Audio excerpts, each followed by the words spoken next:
Well, I think the humanities is shrinking everywhere, at least in the United States. Fewer and fewer students really want to study the humanities, and more money and energy is being put into the STEM fields: science, technology, engineering, and math.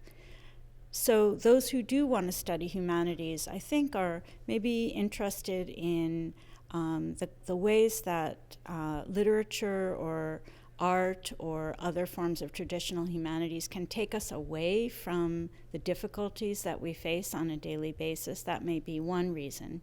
But another reason, I think, is that climate change is really unique. I don't think humankind has ever faced anything like this. It's a crisis that is growing both very quickly and very slowly in strange temporality, and it's putting us as humans into contact with plants that were on the planet billions of years before we were here, and that have died and become compressed underground and being brought up to the surface of the ground. And I think that way of thinking about what it means to be human doesn't coincide with what students would want when they are choosing to take courses in the humanities.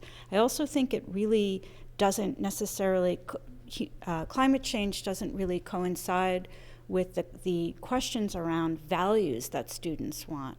And finally, I think many students who are interested in the humanities are not necessarily interested in issues, and they see climate change as an issue, the same way we might talk about war or area studies or any number of other crises that have come up or issues that have come up in the news.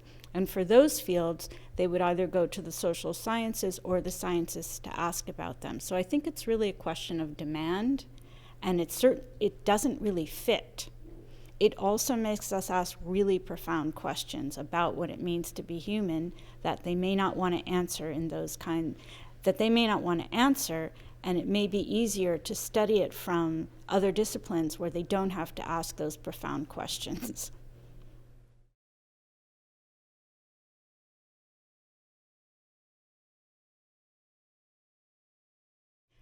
You know, I was never really that interested in the environment, at least not as an intellectual problem.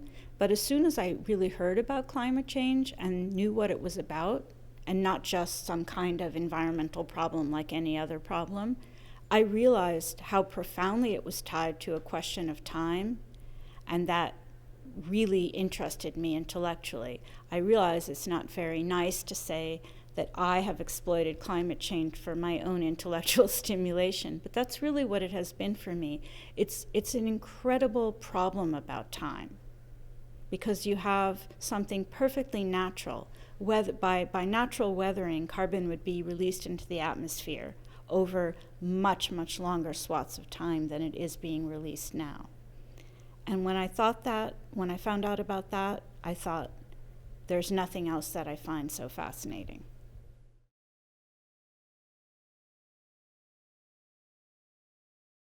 It's a very complicated question.